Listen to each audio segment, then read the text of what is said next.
Good evening, I'm Amna Nawaz. Jeff Bennett is away. On the NewsHour tonight, Israel and Hezbollah agreed to a ceasefire, but not before a heavy bombardment killed dozens in Lebanon and delayed negotiations between the U.S. and Iran. Why breakthrough weight loss drugs might have other potential health benefits, including a reduction in cancer risks. I think that we are standing really at the precipice of a massive possible shift in the global health burden, not only of obesity, but obesity-related cancers. And the Obama Center opens to the public and offers a new vision for presidential legacies.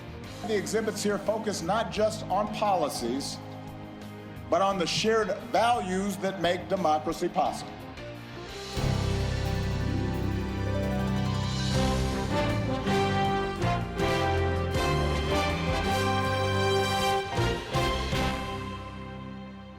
Major funding for the PBS News Hour has been provided by the William and Flora Hewlett Foundation.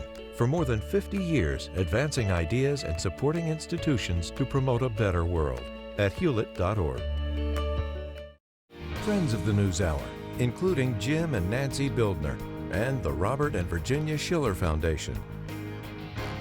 The Judy and Peter Bloom Kovler Foundation, upholding freedom by strengthening democracies at home and abroad.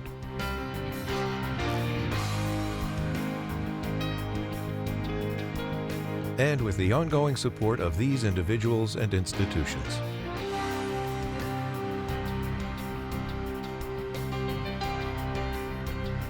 And friends of the News Hour.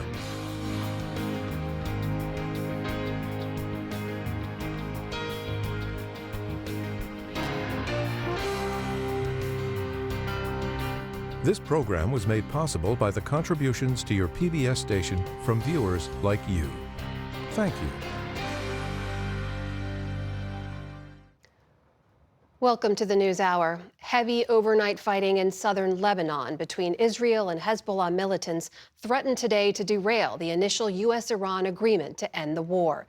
But a last-ditch effort to secure another ceasefire succeeded, for now. And the Americans and Iranians plan to meet soon to begin to hammer out a longer-term accord. Our White House correspondent Liz Landers starts off our coverage again tonight. From dusk till dawn, Israeli missiles rained down on more than 100 targets, rocking southern Lebanon and clouding the horizon with smoke. More city blocks reduced to rubble. Lebanese health officials reported nearly 50 people killed. They did not say how many were militants. The strikes appeared to be the last shots against Hezbollah before a commitment to calm. A U.S. official confirms to the NewsHour that Israel and the Iran-backed militant group agreed to a conditional ceasefire facilitated by Qatar and the U.S. But Israel says that it's keeping its forces inside Lebanon. And after reasserting its right to self-defense, appeared to hit Hezbollah after the ceasefire began. We are maintaining a forward defensive presence as long as there's a threat. As long as Hezbollah remains a threat, we will remain forward positioned. Israel says its latest strikes were to avenge 4 of its soldiers who they say were killed in a Hezbollah attack inside Lebanon. Israel's ramped up fighting in Lebanon and its rhetoric has threatened to unravel a new round of talks between the U.S. and Iran. Both Washington and Tehran reached an agreement to stop the war on, quote, all fronts, including in Lebanon. A war of words spilled out across social media earlier today. Israel's hardline national security minister, himself convicted of terror offenses in Israeli court, wrote, quote, with all due respect to the Americans, the blood of our sons and the security of our citizens are not forfeit. All of Lebanon must burn. Iran's top diplomat replied, calling the Israeli government a, quote, genocidal death cult whose, quote, only interest is permanent war. Far from the battlefront to a placid lakeside in Switzerland, heavy security remains in place. And mediators from Qatar wait at the lavish resort that's set to host the next round of peace talks between U.S. and Iranian negotiators. All right. Good morning, everybody. Vice President J.D. Vance delayed his trip for today's scheduled meeting near Luzerne. The White House citing logistics that have, quote, never been simple or predictable. No word on when the direct talks will begin. Bravo.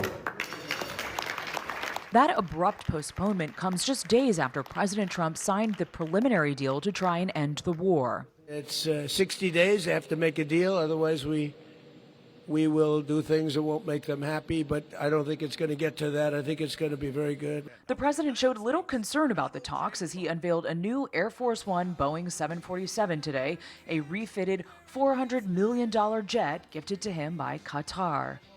And in a new interview with Axios taped before last night's violence, Mr. Trump defended that deal and said the fighting exacted total surrender from Iran.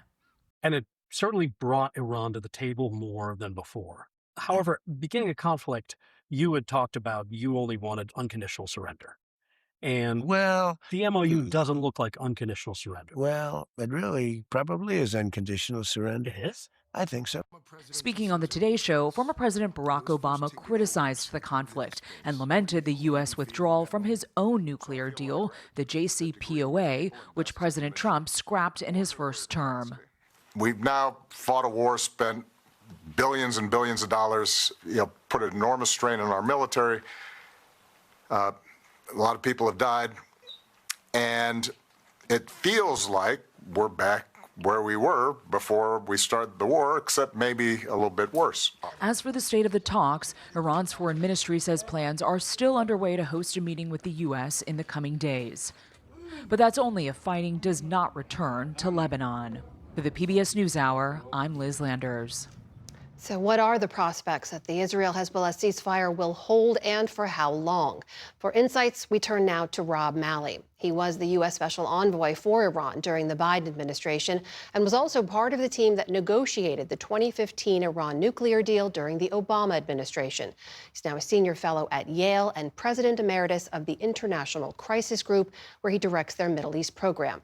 He joins us tonight from Abu Dhabi. Rob, welcome back to the NewsHour. Let's just start with that first question here. In your view, how real is the possibility that the fighting in Lebanon, Israel and Hezbollah neither backing off, how real is the possibility it could derail the entire process moving forward? Well, this is a deal that is brimming with ambiguity, with discrepant interpretations, room for discord, nowhere more violently than when it comes to Lebanon. And that's because, in that case, Israel's position is we should have a free hand to take the action that we believe is necessary for our self-defense, for our security, and we're certainly not going to withdraw from southern Lebanon. Iran takes the view that the deal provides for a comprehensive ceasefire, which they interpret as meaning respect for Lebanese sovereignty and therefore an end to the occupation. And the U.S. doesn't really seem to know what it wants other than to scramble repeatedly to salvage the deal. So it probably is the most delicate piece of the deal at this point. And the question is going to be, does the U.S. put enough pressure on Netanyahu? Is Netanyahu prepared to alienate his political base, which is not happy about an imposed ceasefire? And is Iran prepared to turn a blind eye to some violations of the ceasefire so long as they don't cross a threshold? And that's a delicate balancing act we've seen play out today. And I suspect we're going to see it playing out over the days to come. As I mentioned, you're joining us from Abu Dhabi. Tell us how this deal, the news events of the last few days, the framework deal, the details that have come out, the limited now tenuous ceasefire between Israel and Hezbollah, how is all of that resonating in the Gulf region? So I just heard Vice President Vance saying the difference between this deal and the JCPOA is that whereas in 2015, the Gulf countries were apoplectic about the deal, now they're enthusiastic. I'd say that's overstated. It is true that they are much happier today than they were in 2015, but that's not because they love this deal. It's because they wanted an end to this war. This war was costing them economically. It was costing them in terms of their image of stability, security, the financial hub that is Dubai, right near where I am today. So they're relieved that it's over. They're quite skeptical that this deal is going to come to fruition in terms of the greater, broader deal that's supposed to occur in 60 days. But at this point, what they want to do is make sure that the fighting doesn't resume and get to negotiations. How do you see this deal and negotiations moving forward? Because I should point out, when the details first came out, there was a lot of criticism about what Iran got from the deal versus what the U.S. got.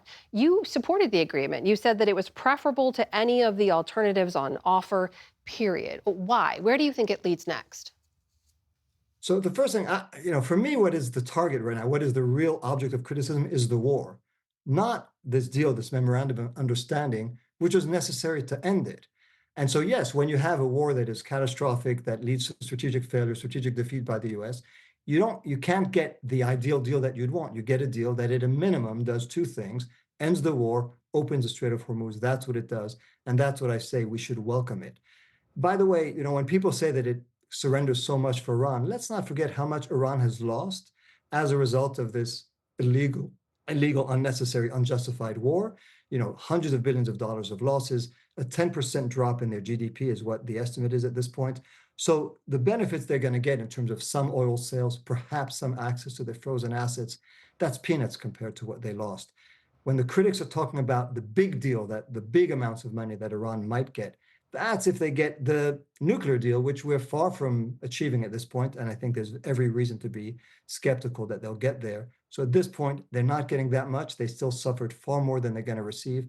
I'm not sure why people should look at that and say that Iran has somehow plundered the U.S. Well, this leads me to what we've heard from Vice President J.D. Vance as well, which is that Iran is somehow economically incentivized to change their behavior. Do you agree with that? I mean, what have you seen from this regime, from Mujtaba Khamenei in particular, that says Iran could change its behavior because of economic incentives? It's a great question. Obviously, there's going to be a debate in Iran in the leadership between those who say we now have this opportunity, let's make some concessions, not the grand transformation that the Trump administration is talking about, but some serious concessions in order to get genuine economic relief. And others who are going to say we can't trust the United States. They've betrayed us more than once, and this president twice in the last year. We can't trust their promises. We have shown that we have more leverage by closing the Strait of Hormuz than anywhere else. So let's not accept this, and let's not give up our ideological creed for the sake of an unreliable president. So I think there's going to be a debate. My hope is that some economic incentives are going to be enough to get Iran to move from where they are now. I'm not somebody who believes that this is going to happen overnight, that it's going to be a 180-degree transformation. But I do think that what is needed is real economic incentives, with the Gulf countries I'm in right now are prepared to give in exchange for concessions by Iran. So I have less than a minute left. I have to ask the big question here, which is now the 60-day clock has begun. Do you see this leading to some kind of lasting nuclear deal? I think the notion that in 60 days they're going to be able to resolve all of the issues pertaining to sanctions, all of the issues pertaining to the nuclear program is virtually impossible. What I think is possible is either progress that incentivizes both to get an extension, which is contemplated by the deal, or mini deals, small nuclear steps, small sanctions relief, something better than a breakdown, which would lead to resumption of war, closure of the Strait of Hormuz, with all the damage that we've already witnessed. All right. Rob Malley, President Emeritus of the International Crisis Center, joining us tonight from Abu Dhabi. Thank you so much for your time. Thank you.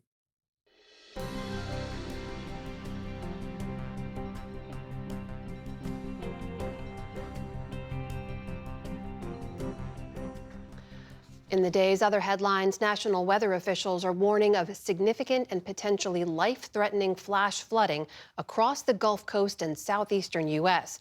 as the remnants of Tropical Storm Arthur sweep across the region. In Mississippi, strong winds dislodged this storage trailer, and some areas in the state have seen about a foot of rain. The governor says there's been at least one storm-related death. Also today, unbelievable.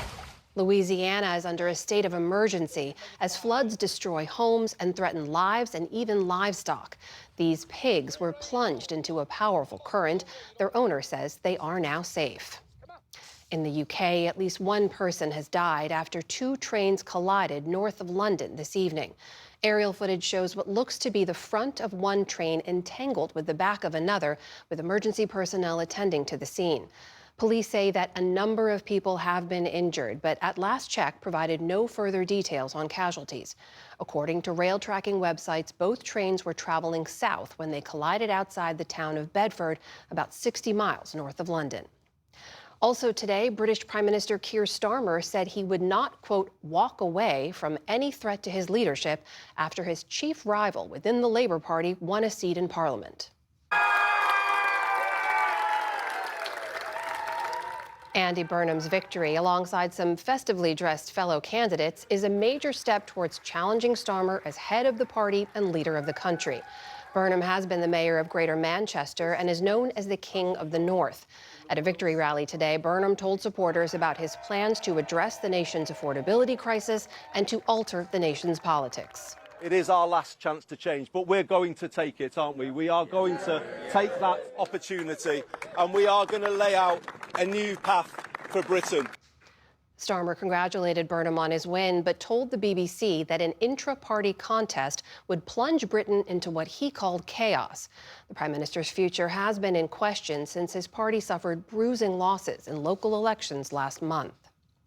Italy's foreign minister has canceled a trip to the U.S. amid a broader pushback against President Trump's comments about the country's Prime Minister, Giorgia Meloni.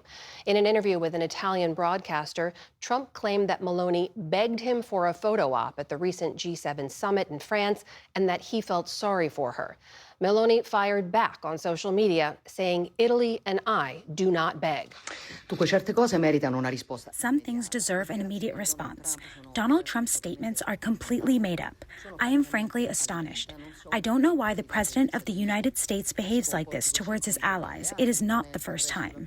The right-wing Meloni had been considered one of Trump's closest political allies in Europe, but their relationship has been strained by Meloni's refusal to back Trump's war in Iran. There's been a flu outbreak at an Air Force base in Texas just weeks after Defense Secretary Pete Hegseth ended mandatory vaccines for service members. Multiple media outlets are reporting there are more than 150 cases at Lackland Air Force Base at Joint Base San Antonio. An Air Force spokesperson is cited as calling the outbreak localized and saying mitigation measures are in place. In April, Hegseth announced that he was rolling back a decades-old mandate requiring that U.S. military personnel get an annual flu shot, saying the mandate was, quote, overly broad. In New York City, the union representing horse-drawn carriage drivers says rides are on hold until at least Tuesday after a young tourist was killed. The pause is intended to allow time to review safety protocols after 18-year-old Ramansh Mahajan died this week after hitting his head when the horse of the carriage he was riding in bolted. Authorities believe he's the first person to die in such an accident since the rides were introduced more than 150 years ago. But it is the 8th horse-related incident in the park in just over a year, and it's raised new calls to ban the practice. Financial markets were closed today in honor of the Juneteenth holiday. It marks the date in 1865 when Union troops arrived in Texas with an order declaring that the state's enslaved people were free, more than 2 years after the Emancipation Proclamation. Former President Joe Biden signed a bill making it a national holiday 5 years ago, and it's often marked with parades, music, and fireworks at events across the country.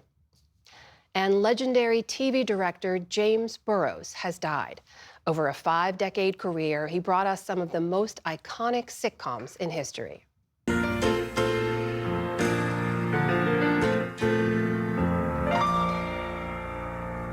On shows like Cheers, which he co-created, Burrows set a tone of humor and heart, giving viewers quick one-liners, memorable characters, and places where, yes, everybody knows your name. The 11-time Emmy winner also directed every episode of Will and Grace during its original run, plus shows like Taxi, Frasier, and Friends, among others. In a statement, his family said Burrows, quote, helped shape generations of comedy and brought immeasurable joy to audiences around the world. James Burrows was 85 years old. Still to come, on the NewsHour, David Brooks and Jonathan Capehart weigh in on the week's news. A look at one artist's mission to capture the joy of the Black American experience. And the U.S. sets its sights on World Cup success after today's win against Australia. This is the PBS News Hour from the David M. Rubenstein studio at WETA in Washington, headquarters of PBS News. A growing body of research suggests popular weight loss drugs like Ozempic and Wegovy may also help treat or prevent certain cancers. It's the latest unexpected benefit to be associated with GLP-1s, which are now taken by 1 in 8 American adults. William Brangham has more. The results in these cases come from what are known as observational studies, not more rigorous clinical trials. And researchers say there are still many open questions. That said, this was the hot topic at a recent conference of America's top cancer doctors, where a number of observations all pointed in the same direction, that GLP-1s appeared to help fight cancer, above and beyond the benefits that you'd expect from weight loss alone. So to understand these implications and the limitations of these studies, we turn to Dr. Neil Iyengar. He's Director of Breast Oncology and Cancer Survivorship at the Winship Cancer Institute at Emory University. Dr. Iyengar, thank you for being here. There is this growing body of observational evidence that GLP-1s do seem to help with regards to cancer. Big picture, what have those studies found? Well, thanks for having me. I think this is really exciting and important data. We've known for a very long time that obesity is associated with an increased risk of at least 13 different cancers, possibly 20 different cancers. And so reversing obesity has been a key area of research. Up until now, we haven't had powerful methods for weight loss as we do with the GLP-1 receptor agonists. These studies that you've pointed out really identify an exciting hypothesis or theory. And I say that because, as you mentioned, these are observational studies, but the data really support the idea that weight loss through a GLP-1 receptor agonist can not only help to prevent many of the obesity-related cancers, but may actually help to prevent a recurrence of some of these cancers even after a cancer diagnosis. I mean, it's quite striking. I just want to read some of the details from some of these studies. One analysis from the University of Pennsylvania found women between the ages of 45 and 80 who were taking these drugs were about 30% less likely to develop breast cancer than those who were not. Another surveyed patients identified with 7 types of early-stage cancer and found GLP-1 significantly reduced the risk of spread in 4 of them: lung, breast, colon, and liver cancers.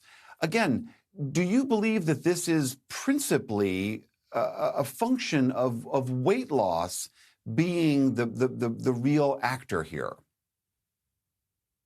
I do. It's been clear from prior studies where we've used methods like diet or exercise, which induce lower amounts of weight loss. But even at those lower levels of weight loss, we see some reduction, not as profound as what you've just read, but we see some reduction in the risk of obesity-related cancers. What we do know from studies that have looked at larger weight loss procedures, like bariatric surgery, for example, is that the more weight loss we can induce in people who are struggling with obesity, the lower the risk of developing cancer or cancer recurrence.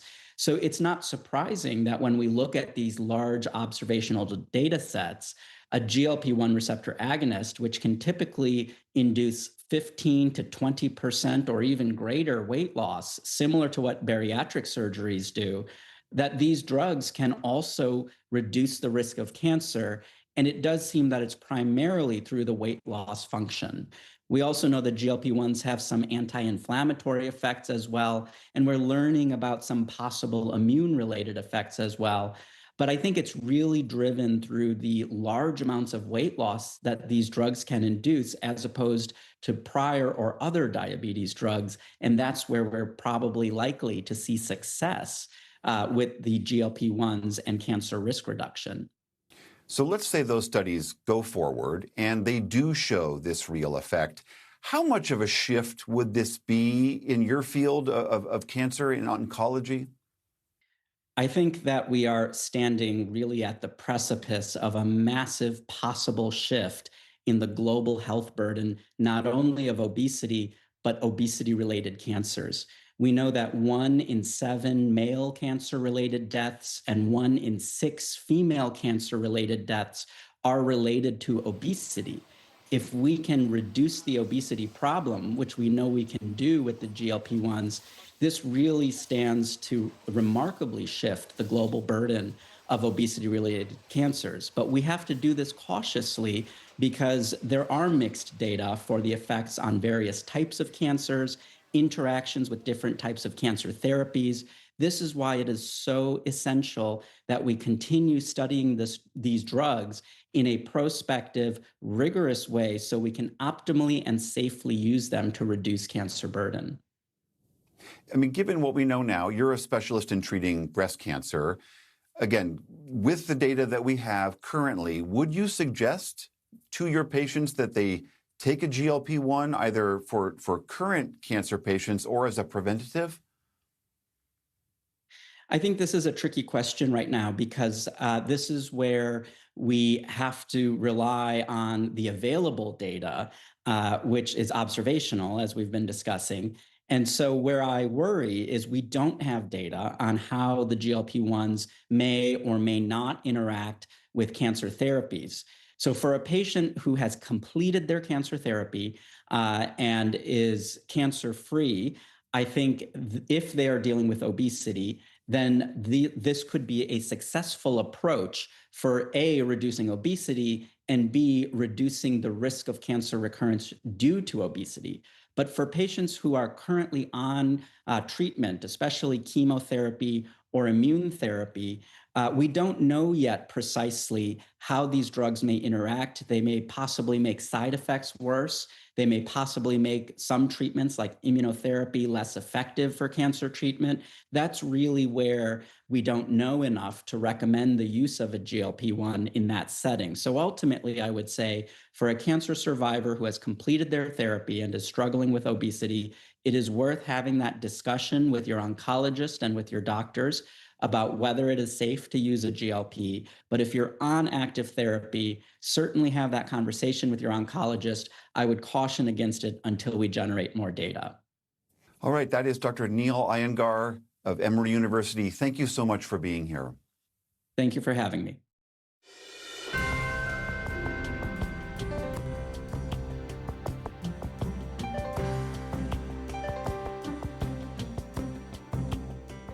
Today, the Obama Presidential Center opens to the public. It follows a celebration yesterday that featured VIPs, members of the Obama administration, and longtime residents of Southside Chicago, where the center is located. Ali Rogan takes a look at what this new center tells us about the sort of legacy former President Barack Obama wants to leave.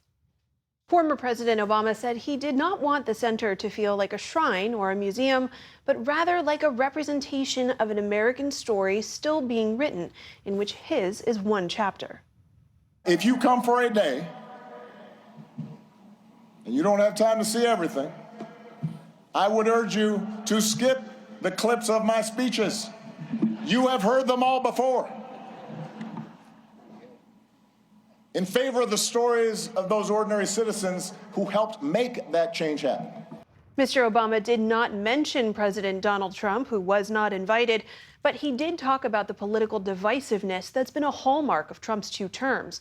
And Obama urged people not to give in to cynicism and despair. For more on what the former president is seeking to communicate through this new institution, I'm joined by Yale University historian Beverly Gage. Beverly, thank you so much for joining us. Welcome back to the NewsHour. Thanks for having me. And I want to take a step back first by asking you, what service do presidential libraries historically play? What purpose do they serve? Presidential libraries have been a really important part of our presidential history. Franklin Roosevelt was the first one to kind of come up with the idea. And they typically have the museum piece, which you see at the Obama Center, but they're also these enormously important research repositories run by the National Archives. That's where historians go to write about all of these presidential administrations. And President Obama specifically said that he wanted his center, he doesn't call it a library, to be something different. In what ways is this different? You mentioned how institutions like these typically are a repository of research information, but this one is different, right? That's right. He said from the very beginning that he wanted this to be different. First, he wants all of the records of his administration to be digitized. And so it's possible that there will never be a research room that historians go to write about the Obama administration. And so I think some historians are a little nervous about that piece. But the other thing that he really wanted to do differently was not to just make it a kind of standalone museum or shrine that's just about history, history, but to make it this living, breathing community place. And that seems to be what they've really tried to do.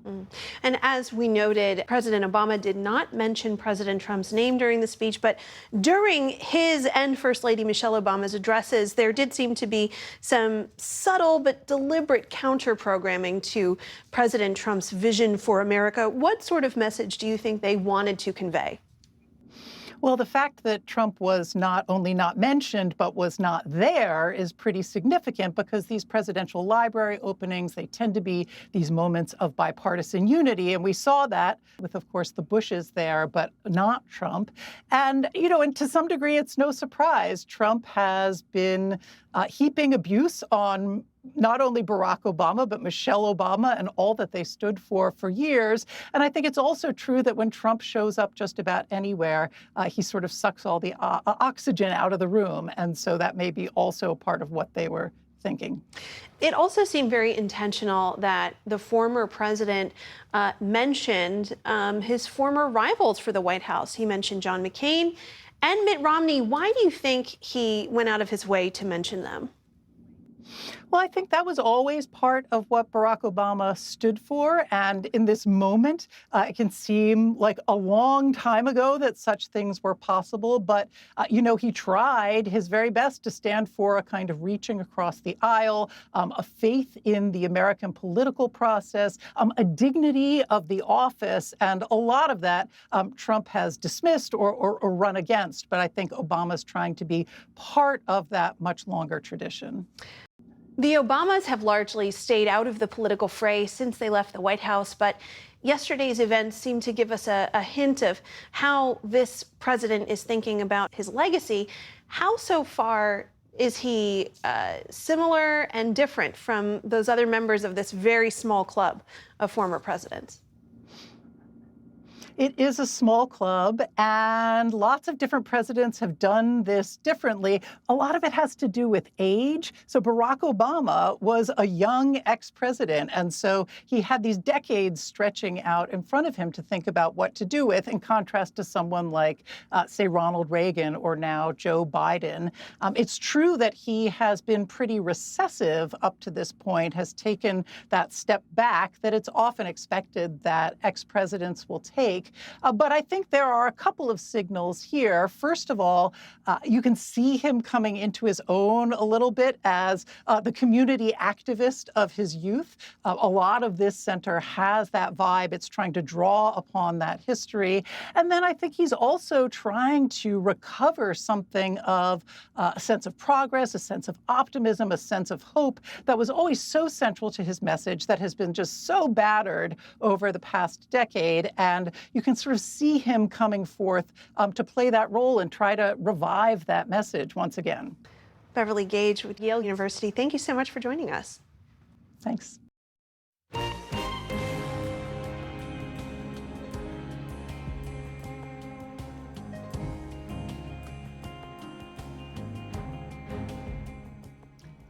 To further discuss the preliminary deal with Iran, President Trump's record low approval rating on the economy, and more, we turn now to Brooks and Capehart. That's The Atlantic's David Brooks and Jonathan Capehart of MS Now. Great to see you both. Yeah, see you. Let's start off with this memorandum of understanding between the U.S. and Iran that was signed this week. You've both seen a lot of criticism for how much Iran gets versus the U.S. out of this deal.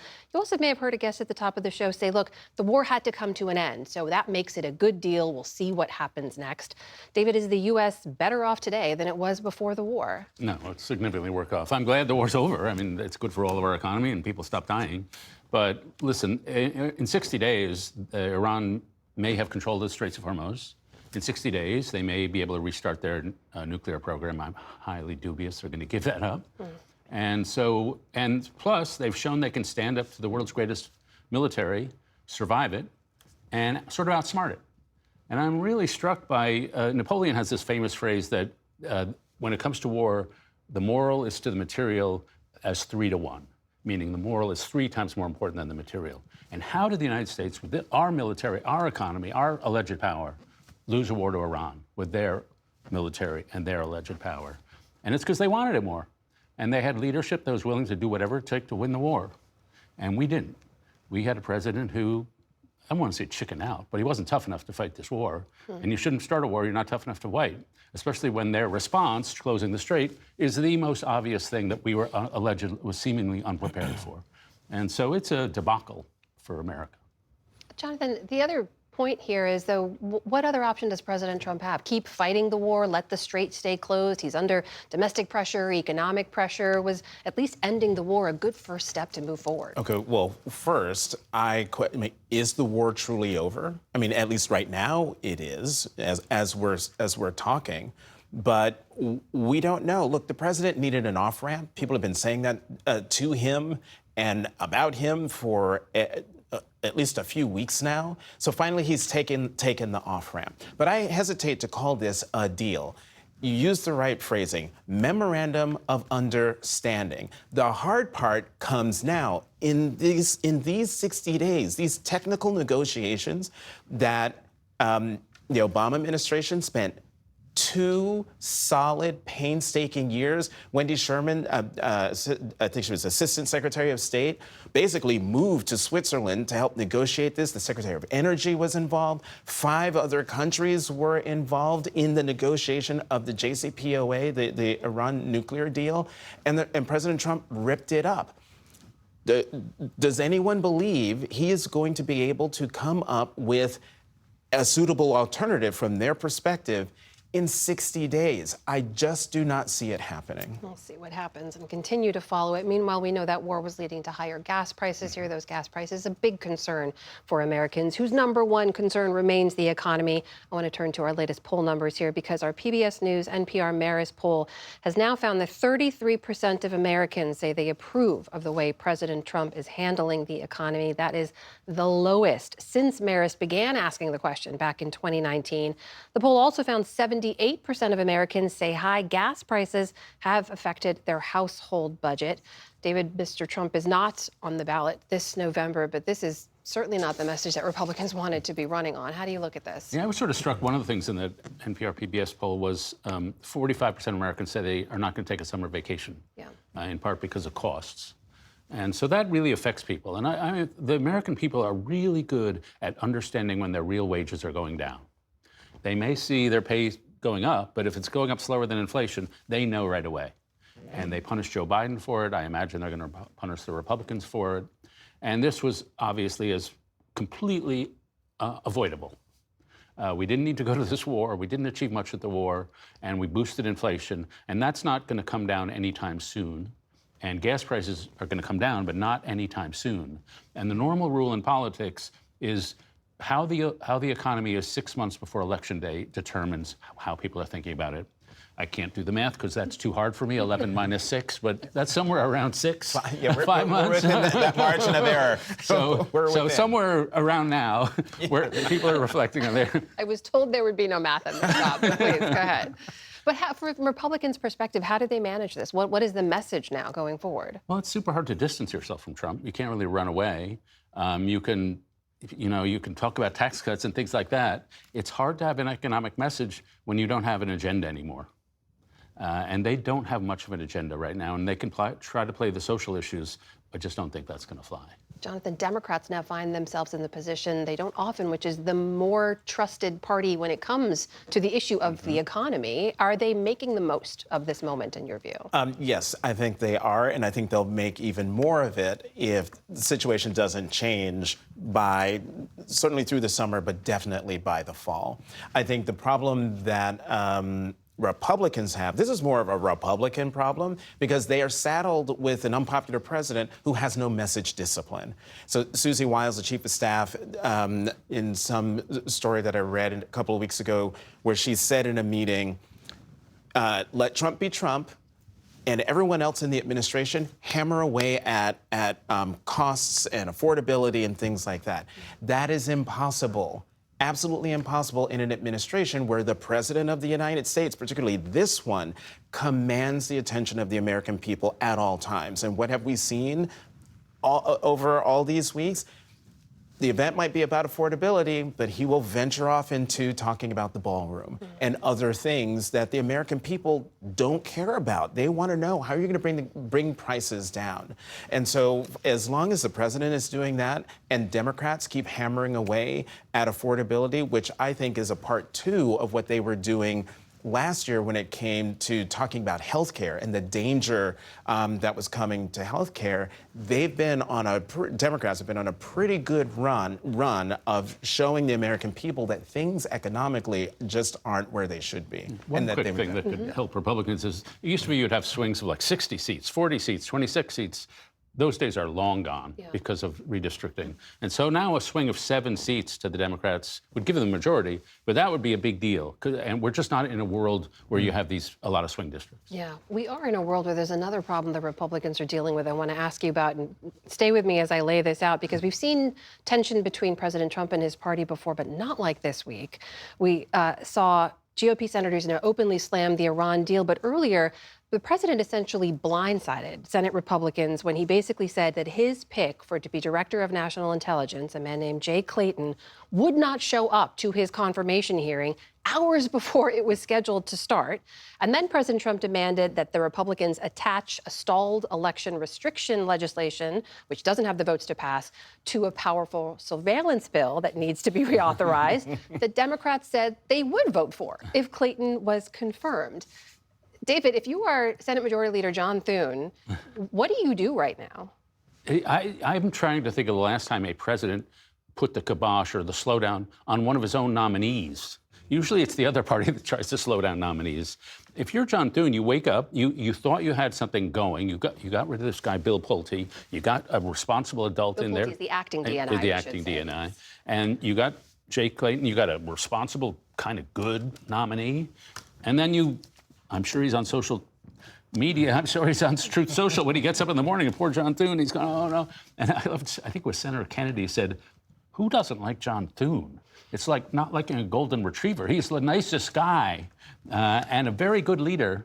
And he's doing the best he can in hard circumstances without blowing up at Trump, without totally kowtowing to Trump. Yeah. And Trump is just making his life miserable. And I think everybody Republican in the Senate sympathizes with Thune right now. Can I just say, making this happen would require that they scrap the filibuster, which Thune has said he would preserve. Do you see him changing his mind? I know, but even if he individually changes his mind, there are a bunch of Republicans who want to keep the filibuster because they value the Senate. They don't think it should be like the House, and the filibuster keeps the Senate a separate body, a little more bipartisan.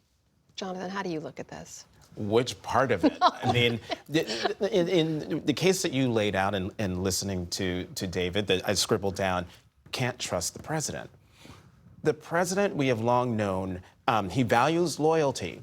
But for President Trump, loyalty is a one-way street, which means that if he tells you one day, this is what I want to do, you have to be prepared for the rug to be pulled out from under you. And John Thune has had the rug pulled out from under him so many times this year that I am looking forward to the moment when Majority Leader Thune just blows his top and stands up for his caucus, for the chamber, and also for the Article 1 branch of the government.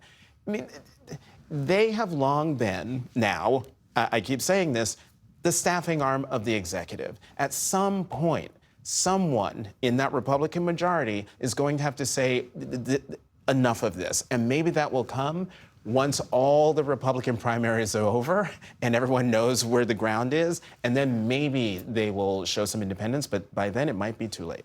We will see. Jonathan Capehart, David Brooks, always great to see you both. Thank you so much. Thanks, Sumner.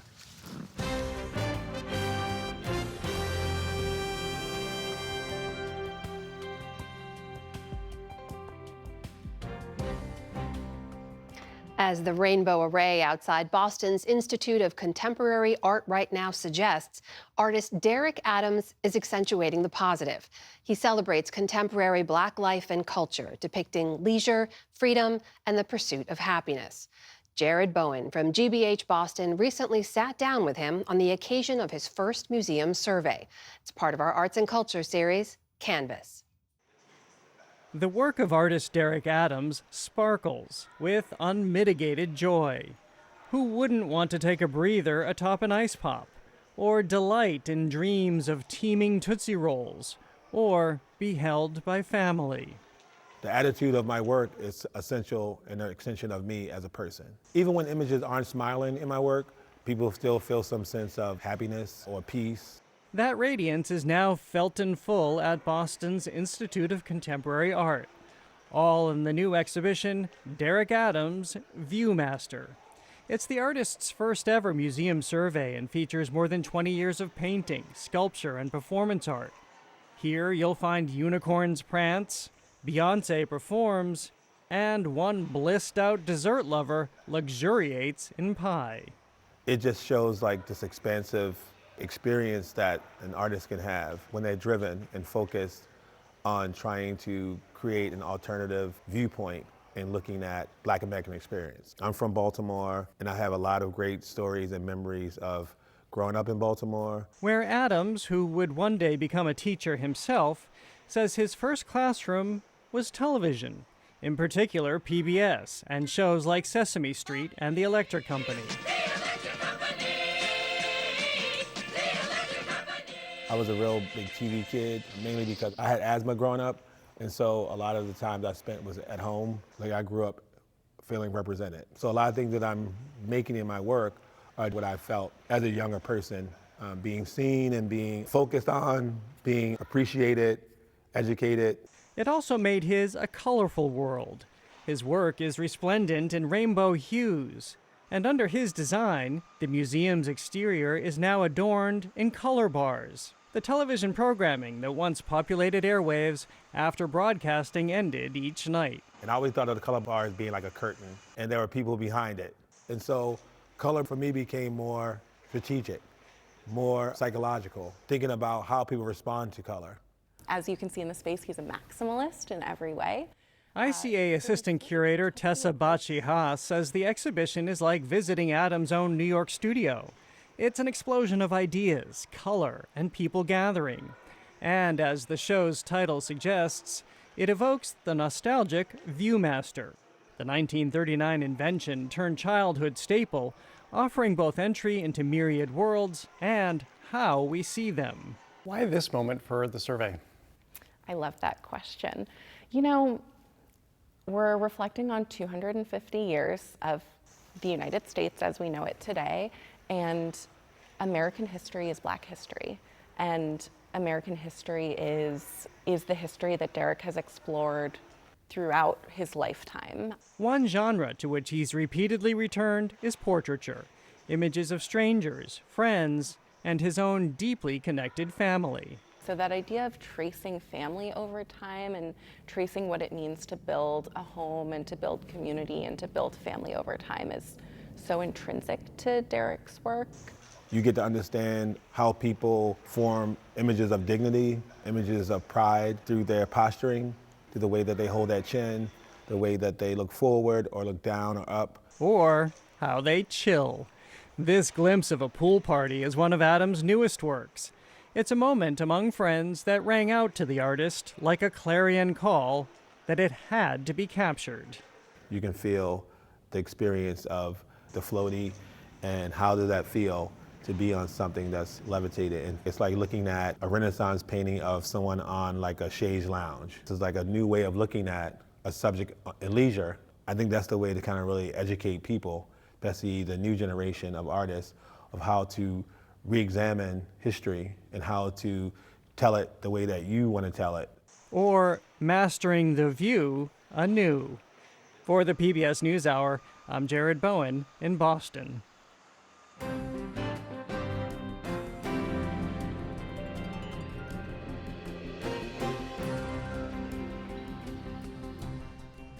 Well, Team USA secured its spot in the World Cup's knockout round with a 2-0 win against Australia this afternoon. It's the first time since 1930 that the American men have won consecutive World Cup matches. It's been a big week as the world watches legends of the sport compete for their countries. Tournament favorites are meeting the moment and underdogs are rising to the occasion. For more, we turn now to Leander Charlakins, who's been covering the Cup for ESPN and The Guardian. He's the author of the book, The Long Game, U.S. Men's Soccer and its savage 4-decade journey to the top or thereabouts. Leander, welcome to the NewsHour. Thanks for joining us. Thank you. So let's talk about that big win for Team USA against Australia today. What stood out to you, and who in particular on the team stood out to you in that game? I have these moments during this early run at this World Cup where I think to myself, what is going on? Because for my book, I went back and watched every US game they've played at the World Cup back to 1990, and they have never played this well. They have never looked this good. And as you mentioned, they have not won consecutive World Cup games going back to 1930, which was the first World Cup that was ever played. This is only the third World Cup where the US has even had 2 wins in the entire tournament. The other time was in 2002, when they made the quarterfinals. And what's really striking me in this team right now is that they aren't just still offering that feistiness and that fitness and that physicality that historically allowed this team to compete with more talented opponents, but that they're also combining it with good soccer. It's creative, it's tactically astute. They're really like playing through opponents. The second half against Australia was a bit of a slog and a bit of an attritional war. But, you know, there are so many players playing well right now. Chris Richards in the back, Weston McKennie in the middle, Tyler Adams in the middle, Fuller and Balogun, the striker who forced the own goal that put the U.S. ahead early on for a second time in a row. I believe this is the first World Cup where a team has ever benefited from 2 own goals, that being the U.S. this time around. So there's a lot of players doing their job super well at the moment. Own goals are still goals. We will take them either way. I do want to ask you about some of the biggest names who are playing in this tournament, though. We've seen incredible performances from the likes of Lionel Messi, who scored a hat trick in Argentina's opener. That means he has now tied the all-time men's World Cup scoring record. Kylian Mbappe from France, Norway's Erling Haaland, both scored twice to help lead their teams to wins in the early matches. So on soccer's biggest stage, how are its biggest stars performing? So far, everybody has come out to play, other than Cristiano Ronaldo, who is 41 and who looked very static for Portugal. And there's a rising chorus of critics suggesting that that team would be much better off if they left him off the field. But everybody else has been really good so far. This World Cup is off to a really hot start. Lionel Messi, who's about to turn 39 in a few days, had never scored a hat trick at a World Cup before, and he just did it for the first time the other day. And that's ultimately the thing that winds up redeeming the World Cup and that bails out the people who are in charge of putting it on and who, you know, present us with these issues every 4 years. And there's always all this discourse about the problems going into the World Cup. And we certainly shouldn't look away from them. But this is why it works so well as a sports washing project, as kind of this redeeming thing, is because once the soccer start, it's still really great. And we get all the folklore and we get all the fun stories of Boston falling in love with the Scottish fans. And suddenly Lawrence, Kansas is Algerian territory and they're having a great time. It's just really fun, this tournament. There was also some concern about the quality of play with this being the first 48-team World Cup. But I wanted to ask you about some of these underdogs that we've seen performing really well against some of the world's top teams. The Democratic Republic of Congo holding Portugal to a draw, Cape Verde tying Spain. How are you looking at that?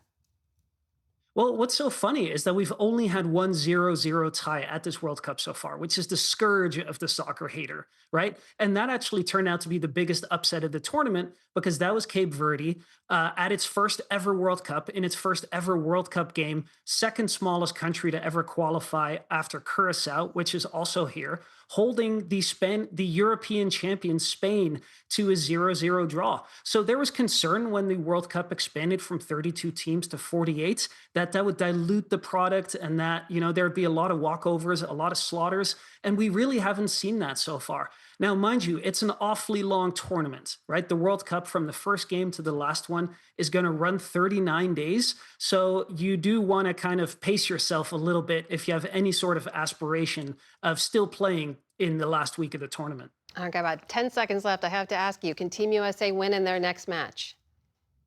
Against Turkey, yeah, absolutely they can. And then they seat themselves really well for the knockout stages. We will be watching and waiting and cheering them on. Leander Charlakins, such a pleasure to talk to you. Thank you so much for your time. Thank you. And you can find more of our World Cup coverage online, including a video explaining 3 ways that this year's competition is different from years past. That is on our YouTube page. Coming up tonight on Washington Week, moderator Jeffrey Goldberg and his panel discuss the U.S. Iran agreement and whether the world is now a safer or more dangerous place. And watch Horizons this Father's Day weekend. William Brangham sits down with the author of Dad Brain, a new book focused on dads and how their brains transform during parenthood. And on Compass Points this weekend, a look at how the Ukraine war has embarrassed Russia's President Vladimir Putin at home and the growing criticism he's facing from his country's powerful elite. You can watch both Horizons and Compass Points on our YouTube channel or wherever you get your podcasts and on your local PBS station. Check your local listings. And that is the NewsHour for tonight. I'm Amna Nawaz. On behalf of the entire NewsHour team, thank you for joining us and have a great weekend. Major funding for the PBS NewsHour has been provided by the ongoing support of these individuals and institutions, and friends of the NewsHour, including Kathy and Paul Anderson, and Camilla and George Smith. The Walton Family Foundation, working for solutions to protect water during climate change so people and nature can thrive together.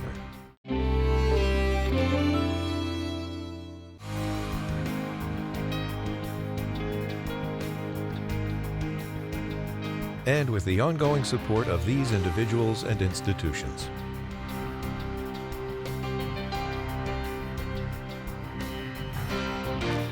And friends of the NewsHour.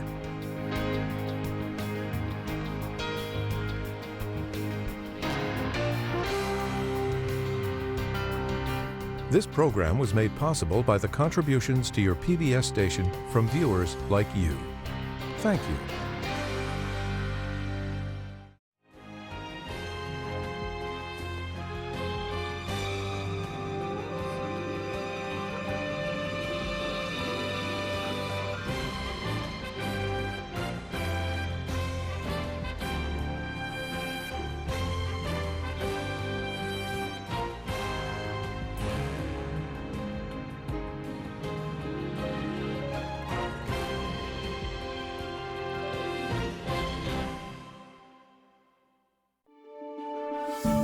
You're watching PBS.